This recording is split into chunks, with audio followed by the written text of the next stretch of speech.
इन परियों ने कैसे बदली एक इंसान की तकदीर, आइए देखते हैं। और पास वाले गांव में एक दर्जी रहता था। इसके 3 लड़के थे। दर्जी बहुत ही गरीब था। दर्जी के पास सिर्फ एक ही बकरी थी।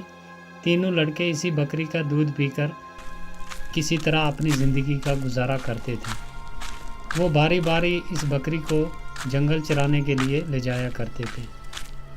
कुछ अरसा ऐसे ही गुजर गया। जब बकरी का दूध कम पड़ने लगा तो जो बड़ा बेटा था उसने बाहर कमाने का सोचा।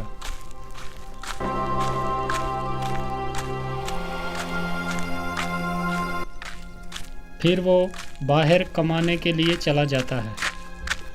वो चलता रहा।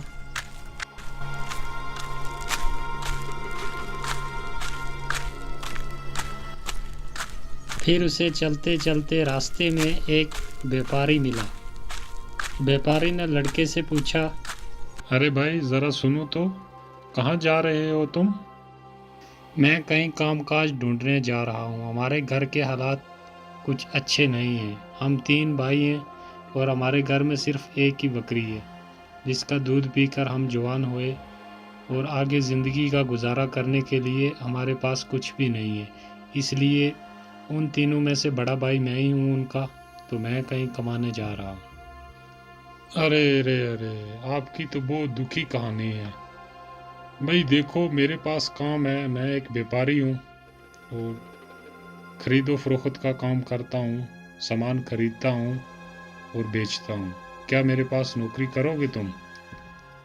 हाँ, क्यों नहीं। मुझे तो काम ही करना है। अगर आप मुझे काम पे रख लें तो इससे मुझे और अच्छा क्या चाहिए। ठीक है, तो आओ मेरे साथ चलो।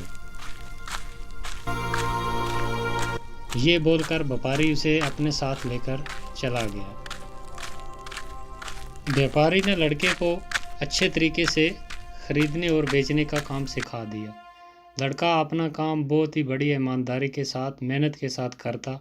थोड़े दिनों में व्यापारी के काम को बहुत आगे बढ़ाकर ले गया और व्यापारी बहुत खुश हुआ उसकी मेहनत को देखकर उस पे बहुत खुश हुआ, और व्यापारी पहले से भी बहुत बड़ा अमीर हो गया।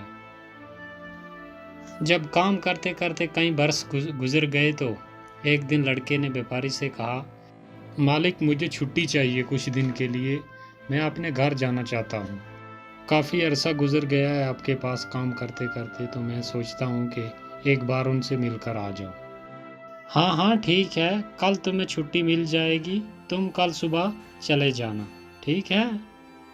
और हाँ, एक बात, तुम्हारी ईमानदारी के बदले मैं तुम्हें एक अजीबोगरीब गधा देता हूँ। ये गधा अपने साथ ले जाओ। इस गधे की खूबी ये है कि जब तुम इसके मुंह पर थैली बांध कर कहोगे उगल, तो ये सोना चांदी फौरन उगलेगा। चाहे थैली कितनी बड़ी क्यों ना हो, फौरन भर जाएगी। इससे तुम्हारा और तुम्हारे परिवार का अच्छे से गुजारा हो जाएगा। अरे मालिक, धन्यवाद, आपने इतनी अच्छी चीज़ मुझे दी। तो अच्छा, मैं चलता हूँ। लड़का गधे को लेकर खुशी खुशी घर रवाना हो गया। चलते चलते रात हो गई। लड़का एक जगह रुक गया और इधर उधर देखने लगा तो उसे एक मकान नज़र आया, और उसने सोचा कि रात यहाँ ही रुक जाता हूँ, सुबह चला जाऊँगा। लड़का जब इस घर में गया तो वहाँ एक आदमी रहता था और उससे कहा, भाई साहब मुझे रात काटनी है, क्या मैं रात रुक सकता हूँ आपके पास? हाँ भाई, क्यों नहीं, ये मुसाफिर खाना ही है। आने जाने वाले लोग जो भी होते हैं रात इधर ही रुकते हैं, आप भी रुक सकते हो, कोई दिक्कत नहीं। अच्छा, तो फिर भाई मेरे लिए अच्छा खाना लेकर आओ। जो आपके पास सबसे अच्छा खाना है वो लेकर आओ मेरे लिए। लड़के ने अच्छे पकवान मंगवाए, अच्छे खाने जो उसके पास थे। ठीक है, तुम इधर आराम करो, मैं तुम्हारे लिए खाना लेकर आता हूँ। अरे ये लो, तुम्हारे लिए खाना आ गया, अब खाना खाओ और आराम के साथ सो जाओ। खाना खाने के बाद उस लड़के ने कुछ सोने के टुकड़े उस आदमी को दे दिए, और वो बड़ा खुश हुआ और सोचने लगा कि ये सोने के टुकड़े इसके पास कहाँ से आए। हो ना हो, लेकिन इस गधे में कोई खूबी ज़रूर है, ये सोचकर वो आदमी जागता रहा। जब लड़का सो गया, उस आदमी ने वो गधा चुरा लिया और उसकी जगह दूसरा गधा आनकर बांध दिया। लड़का सुबह उठा और उसने गधा साथ लिया और चल दिया। लड़के को कोई पता नहीं था कि उसका असली गधा जो अपना था वो चोरी हो गया। जब वो खुशी खुशी घर पहुंचा तो उसे देखकर उसका बाप और भाई जमा हो गए और खुशी खुशी बातें करने लगे। फिर बाप ने बेटे से कहा, बेटा परदेश में क्या क्या सीखा? पिताजी, व्यापार का काम सीखा, खरीदने और बेचने का काम सीखा। मैं एक व्यापारी के साथ नौकरी करता था। अच्छा, अरे वाह। फिर हमारे लिए क्या लाए हो? मैं आपके लिए ये गधा लाया हूँ। अरे बेटा, गधा लाने की क्या ज़रूरत थी? ऐसे सैकड़ों गधे यहाँ मारे मारे फिरते हैं। नहीं पिताजी, ये कोई मामूली गधा नहीं है, इसमें बहुत ही एक खूब बात है। वो क्या खास बात है बेटा, ज़रा हमें भी तो बताओ। पिताजी, इसमें खास खूबी ये है कि इस गधे के मुंह पर अगर एक थैली बांध दो तो इसको बोलो उगल, तो ये फौरन सोना चांदी उगलता है, और थैली कितनी बड़ी हो फौरन भर जाती है। तो ये एक जादुई गधा है। जब ये बात बेटे ने बोली तो बाप उसकी तरफ बड़ा शक की नज़रों से देखता रहा और सोचता रहा कि ये क्या बोल रहा है, क्या ये सच हो सकता है।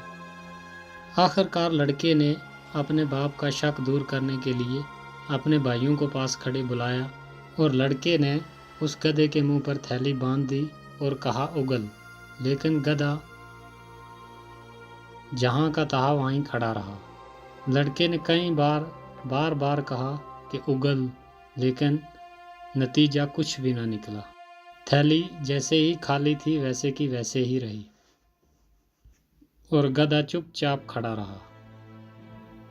और लड़के की समझ में आ गई बात कि जहाँ मैं रात ठहरा था उस आदमी ने ज़रूर उस गधे मेरे को चोरी कर लिया और उसके बदले मुझे ये दूसरा गधा दे दिया। और लड़का बाप के और भाइयों के सामने बहुत शर्मिंदा हुआ। फिर लड़के ने अपने बाप को और भाइयों को अपना सारा किस्सा सुनाया, जैसे वहाँ से चला था, व्यापारी ने उसे क्या बोल कर दिया और वहाँ उसने अपनी आँखों से भी देखा था। फिर वो जहाँ रात रुका और उसके साथ क्या हुआ, सब हाल सुना दिया अपने बाप को और भाई को। ये सुनकर तो अब दूसरे भाई ने सोचा कि अब मेरी बारी है, मैं कहीं कमाने जाता हूँ। तो वो निकल जाता है सफ़र पर। वो बराबर कई दिन चलता रहा, दिन में चलता और रात को एक पेड़ के नीचे सो जाता। सुबह फिर अपना सफ़र जारी कर लेता। फिर एक दिन चलते चलते उसे एक बुढ़िया मिली जो एक नदी के किनारे एक छोटी सी झोंपड़ी में रहती थी। लड़का भी उस बुढ़िया के साथ रहने लगा। जो काम वो बुढ़िया उसको बतलाती वो उसे बहुत मेहनत और ईमानदारी के साथ कर देता था। बुढ़िया भी उसके काम से बहुत खुश थी।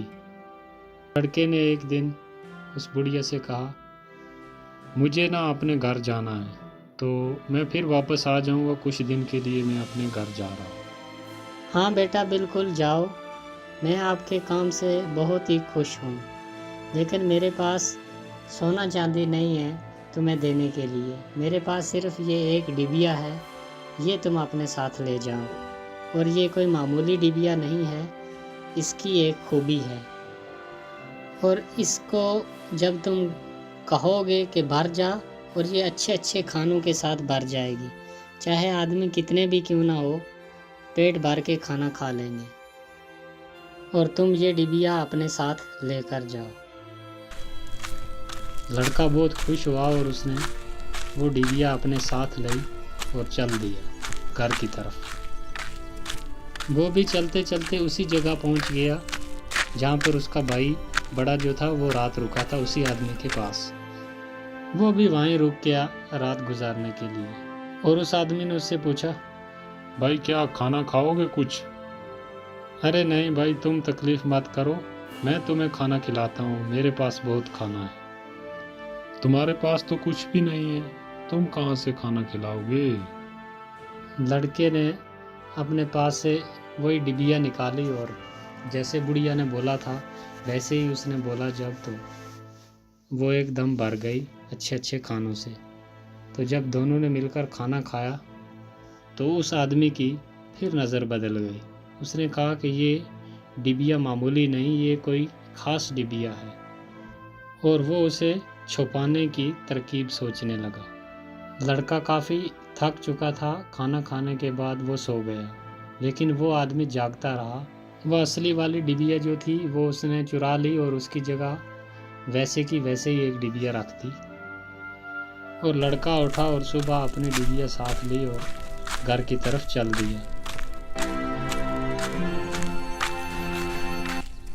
चलते चलते वो भी खुशी खुशी जब घर पहुंचा तो उसे भी बाप भाई देखकर बहुत खुश हुए, क्योंकि वो भी कई बरस के बाद वापस आया था। फिर ढेर सारी बातें की, सफ़र में क्या कुछ हुआ सब एक दूसरे के साथ बात की उसने। आखिर उसने अपने उस डिबिया की खूबी जो थी वो बताई कि इसकी ये खूबी है, ये मामूली नहीं है, ये बहुत ख़ास डिबिया है। तो बाप ने सुनकर इनकार कर दिया कि ये भी गधे की तरह ऐसे ही निकलेगी, तुम भी बड़े भाई की तरह ऐसे ही झूठ बोल रहा है। और फिर वही हुआ जो गधे के साथ हुआ था, क्योंकि गधा भी असली नहीं था और ये डिबिया भी असली नहीं थी। तो देखकर बहुत ही परेशान हुए वो, और उसने भी अपने भाइयों से और बाप से अपना सारा किस्सा कह सुनाया, जो उसके साथ रास्ते में हुआ, कैसे बुढ़िया ने दी रात, कहाँ रुका, तो सब हाल सुना दिया। फिर तीसरा भाई सफ़र पर निकला। अब कहानी का मोड़ आया असली। लड़का एक मैदान से गुजर रहा था। असल में ये मैदान परियों का था। रंग बिरंगे फूल चारों तरफ खिले हुए थे, हरी हरी घास सब्ज मखमल की तरह फैली हुई थी। बीच बीच में नदियाँ भी बह रही थी और हवा खुशबू में बसी हुई थी। लड़का थोड़ा आराम करने के लिए ठहर गया वहाँ पर। हवा की मस्त खुशबू ने आँखों में नींद भर दी और वो जल्दी एक फूल के नीचे सो गया। लड़का अभी सोया ही था कि नीलम परी जो उस फूल पर रहती थी वो उतरी और लड़के को हवा में उड़ा ले गई। दूसरे दिन लड़के ने अपने आप को बहुत ही घने जंगल के बीच पाया। वो कहाँ है या कैसे आया, अभी इन बातों को सोच ही रहा था कि सारा जंगल तरह तरह की आवाज़ों से गूंज उठा और देखते ही देखते एक लाल रंग की रोशनी पूरे जंगल पर फैल गई। और लड़का बहुत परेशान हुआ और बार बार सोचा, लेकिन उसे कुछ समझ ना आया। इतने में उसके कानों में एक बहुत ज़ोरदार आवाज़ आई और फिर से सारा जंगल नीले रंग में रंग गया। उस आवाज़ को सुनकर लड़का घबरा गया और एक तरफ भागा। उसके भागने पर जंगल की सब परियां हंस पड़े। दरअसल बात यह थी कि परियां लड़के के साथ खेल रही थीं। जब परियों का खेल खत्म हो गया तो नीलम परी उस लड़के के पास आई और लड़के को बोली, तुम हमारे मैदान में क्या कर रहे हो? मुझे नहीं मालूम था कि मैदान आपका है। यहाँ आना मना है क्या? अब दोबारा कभी भूल कर भी नहीं आऊँगा। क्यों, मैदान पसंद नहीं आया क्या? नहीं नहीं, वो बात नहीं। मैदान तो मुझे बहुत पसंद है, लेकिन जंगल मुझे पसंद नहीं। क्यों, डर लगता है जंगल में क्या? जी हाँ, बहुत डर लगता है। ओह, ये बात है। अच्छा, तो अपनी आंखें बंद करो कुछ देर के लिए।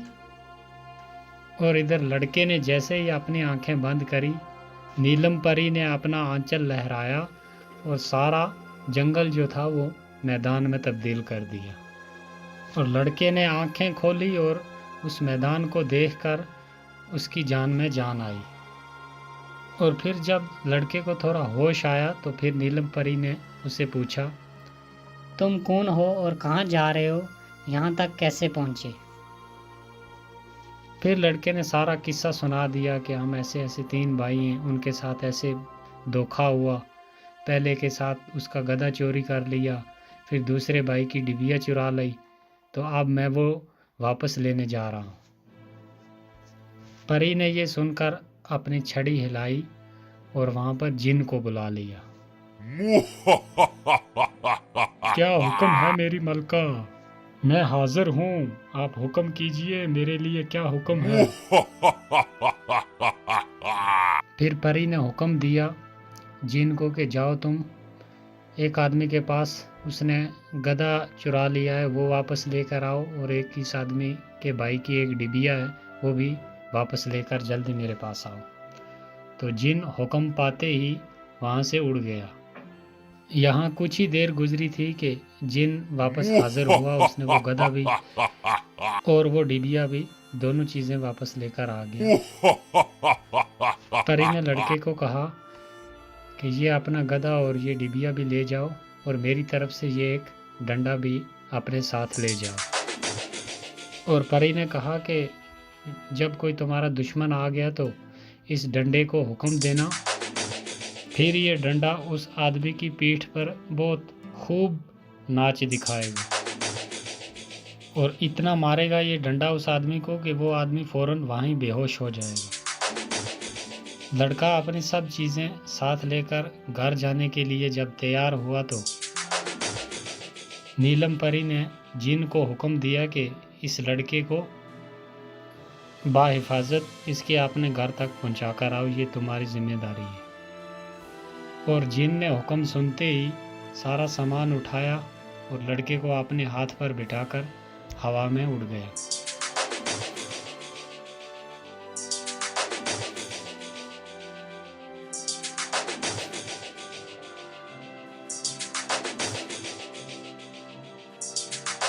जब सारा सामान लेकर घर पहुंचा तो घर वाले भी बहुत खुश हुए, और वो भी उसके आगे अपनी खुशी खुशी ज़िंदगी गुजारने लगे।